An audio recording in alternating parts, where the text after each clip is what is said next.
大家好，我是魔法创作室，欢迎大家收看我的视频。胶带别再只会拿来封纸箱了，别看它虽小，放在家里作用可大了。有时候看着挺麻烦，不好解决的事情，只要用胶带就可以解决了。如果您还不知道的话，赶紧跟着视频了解了解吧。妙用一：粘毛，不管是衣服、裤子，都可以用这个方法。我们拿出胶带，把胶带扯出来一段，然后反过来再绕回去。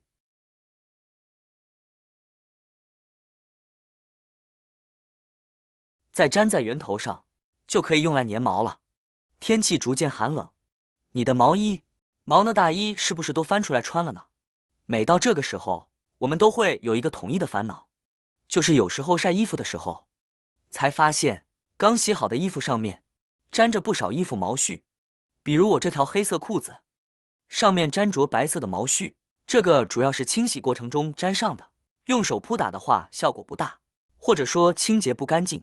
要是休闲装的话，倒还不碍事；要是正式的衣服，比如西装等，就不能不清洁了。方法很简单，衣服晾晒干后呢，用胶带顺着粘几下，这些毛絮呢就会粘在胶带上了，是不是特别棒呢？网上虽说有粘毛器，但是一个得几十块钱呢。我们这样几块钱的一个胶带，可以重复利用直到夏天了。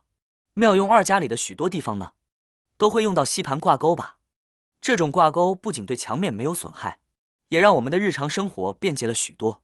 但是吸盘挂钩粘在墙上一段时间之后呢，粘贴就变得不再牢固，容易掉下来。特别是有时候墙面不怎么平整的情况下，就更容易掉了。如果你也遇到了这种难题，那么不妨先在墙上粘上透明胶，根据吸盘挂钩的宽度粘好透明胶。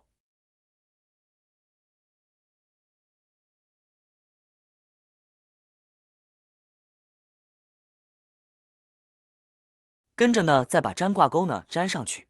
粘挂钩时要从中间呢向四周用力，再把吸盘挂钩里面的空气压出来。空气越小，吸附程度就越好哦。如果家里的挂钩粘贴不牢固了，快试试这个技巧吧，特别好用。在墙面不整齐的情况下，这个方法更实用，这样吸盘挂钩会变得十分牢固。你学会了吗？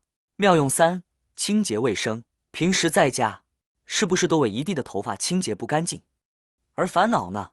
一扫沾一扫把很难清理，尤其是自己头发掉的多，和家里养有宠物的时候呢，就会讨厌这种毛发清洁问题，因为我们怎么用扫把扫呢，都扫不干净，特别麻烦。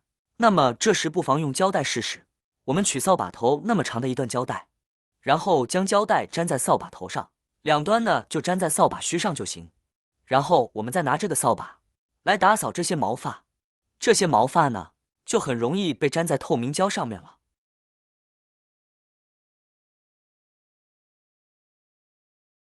我们打扫完毕之后，就可以把这个透明胶带撕下来，直接扔掉就好，特别的方便简单。有的人会为了避免头发粘到扫把上呢，会套上个塑料袋，那样虽然不会粘上头发，但是相对扫把的清洁能力呢会变差。您不妨试试这个方法。妙用四：防磨脚。买了新鞋回来穿呢是件高兴的事情，但有的新鞋总是有一个磨合期，明明试穿的时候呢是好的，但买回家穿的第一天，甚至可能是刚刚穿了1个小时，脚就被磨破。这时我们不妨用透明胶带来解决这个烦恼。取合适大小的一段胶带，然后将它粘在与鞋子的磨合处，再穿上鞋子就行。鞋子磨脚这个问题虽小，但却让人很痛苦，走一会脚上就磨起泡来了，很难受。厉害的话还会把脚磨破，尤其是一些穿高跟鞋的女性，整天穿磨脚的鞋子太辛苦了。用了这个方法，就不用再担心鞋子会磨破脚了，因为胶带呢是滑的，再加上它粘在脚上呢，就如形成了一层保护膜，减少了脚与鞋子的摩擦，我们的脚呢就不会痛了。不一样的鞋子，磨脚的部分呢也不一样，因此我们可以灵活运用，哪里磨脚就把胶带粘在哪里。妙用五：我们取一段胶带，用手指将它反方向绕起来，把有粘性的一面放在外面。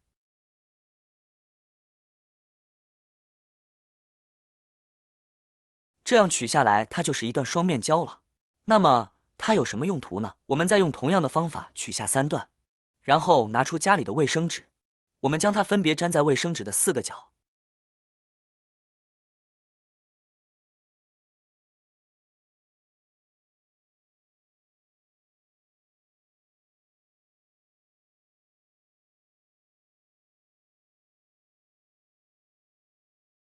再把它粘到墙上，可以看到非常的牢固，都不用担心会掉下来，和双面胶的效果是一样的。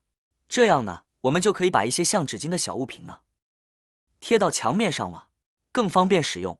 将纸巾放在顺手的地方，这样一粘，随用随去，特别方便。就比如厨房油烟大的地方，不用购买纸巾盒，就这样粘上了就可以用，还剩下了卫生纸盒的费用了呢。用完直接撕下来就扔掉了，不用打小纸巾盒，很方便吧？这个透明胶带巧改造成双面胶的小窍门，简单又好用。下次要用到双面胶又没有的时候，你也可以试试这个方法。妙用6：清扫键盘。键盘用久了，缝隙里面全是污渍，你知道怎么快速清洁键盘吗？可以利用胶带来解决难题，与方法一样。同样的方法呢，把胶带反过来绕一圈，使有粘性的一面在外，这样我们就可以用它来清洁键盘上面的脏东西了。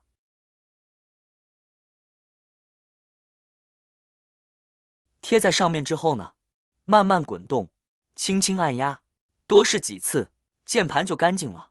无论是键盘上的指纹、灰尘、毛絮之类的，通通都可以清扫干净。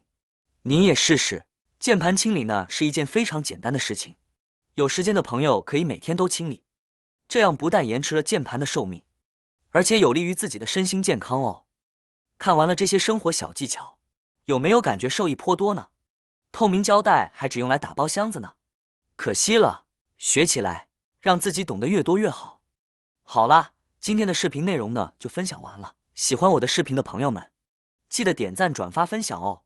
希望可以帮助到更多的朋友，或许你有更多更实用的小技巧，欢迎评论区留言分享哦。点击我的视频头像，还可以观看更多的生活技巧。每天呢都会分享不同的精彩视频，别忘了关注我哟。感谢您的支持，我们下期再见了。